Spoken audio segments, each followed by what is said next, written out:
Good afternoon, folks. So I just finished reading Brendan Dassey's Psych Eval. And I got to tell you, that poor boy never had a prayer. So this Psych Eval was conducted on November 10th of 2006. And it was conducted by Robert H. Gordon, um, who is a licensed psychologist based out of Milwaukee. And he basically states in this psych eval that psychologists become, and I'm going to quote this, psychologists become useful when discussing psychological characteristics that increase a defendant's risk for uttering false confessions or succumbing to police influence. He then says that he basically states that research shows that intelligence is related to acquiescence and suggestibility. So the more intelligent you are, the less susceptible you are to, being talked into shit. You're less susceptible to peer pressure. You're less susceptible to basically just outside influence, period. You can think for yourself. He then further states that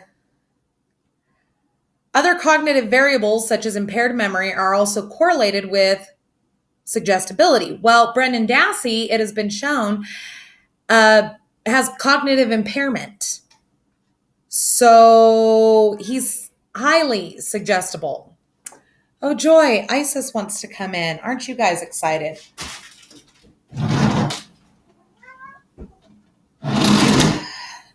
This cat, I'm telling you. Hey. So, he then states that, impaired memory and various personality factors are associated with suggestibility, including passivity, anxiety, avoidance, and social withdrawal. All symptoms that Brendan Dassey exhibits and has exhibited his whole life. Not to mention that for whatever reason, no prior criminal convictions is correlated with increased suggestibility, and adolescents are more suggestible than adults, children and adolescents, obviously. And this is because they are significantly more responsive to negative feedback, and they begin to respond more like adults, like the adults that are questioning them. Okay, so Brendan Dassey was interviewed on November 3rd and November 10th of 2006. And he was also subjected to a battery of tests. And I'm just going to run through these briefly. I'll include the link to this psych eval in the description of the video. And you guys can, do your own separate research. But he was subjected to the Kaufman Brief Intelligence Test number 2, the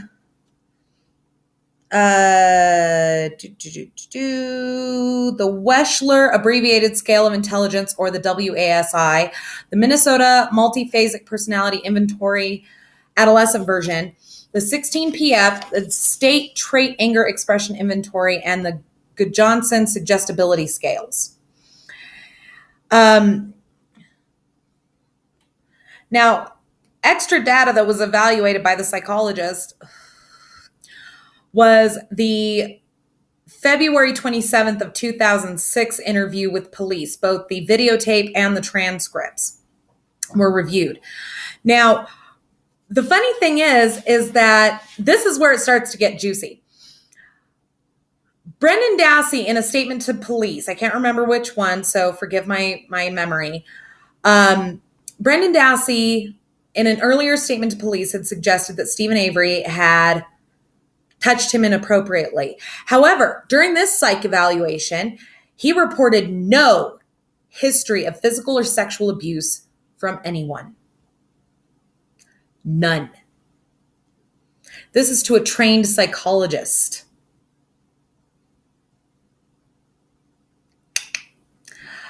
What I find interesting, though, is that Brendan also reported no prior counseling or therapy of any kind.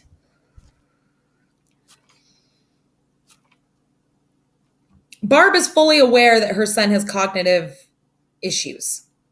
She's fully aware that he's in special ed classes, and she didn't enroll him at any time in counseling or therapy to assist him with this.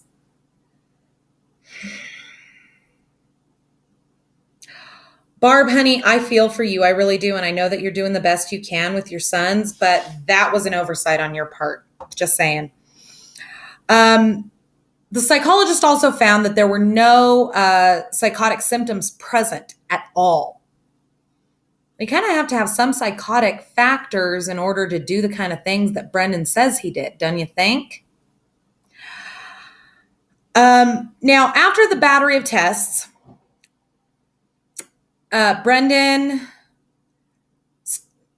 tested at having a full-scale IQ of 81, and this was on the KBIT-2 scale.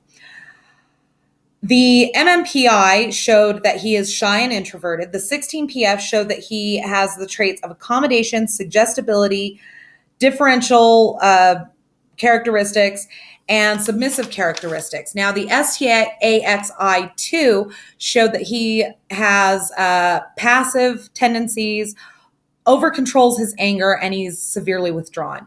And in the Johnson scales, they found that he was significantly suggestible. What this all adds up to here, folks, is that Brendan Dassey, that psych eval just proved that any and all statements to police by Brendan Dassey need to be reevaluated and retested, and he needs to be questioned properly because none of those prior interviews can possibly be taken seriously simply because it's proven that Brendan's highly suggestible. Those detectives were feeding him the information. In point of fact, Brendan didn't mention leg irons at all until Wiegert and Fassbender mentioned it to him first. And this was after they had already found leg irons in Stephen Avery's house.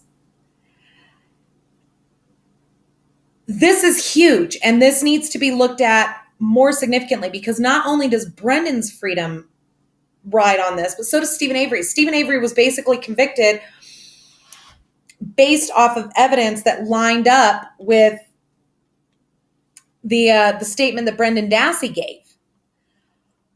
But the statement that Brendan Dassey gave was fed to him by the police following them discovering this evidence or planting the evidence, and therefore is inadmissible. It doesn't line up with the actual truth.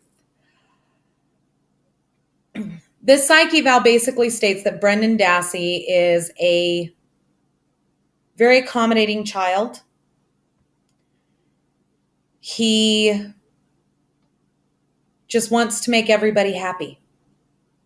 It doesn't matter who it is. And he will do so even to the detriment of himself. Folks, this needs to be looked into. And, when you're sitting there talking about Brendan Dassey's confession, blah, blah, you need to remember that he did have a psych evaluation. It did show that he is highly suggestible. He's easily suggestible. And he's a very accommodating personality. He's very passive. And when you look at it in that light, then you will start to see the web of lies unravel. We will go ahead and see you in my next video. Thank you for watching.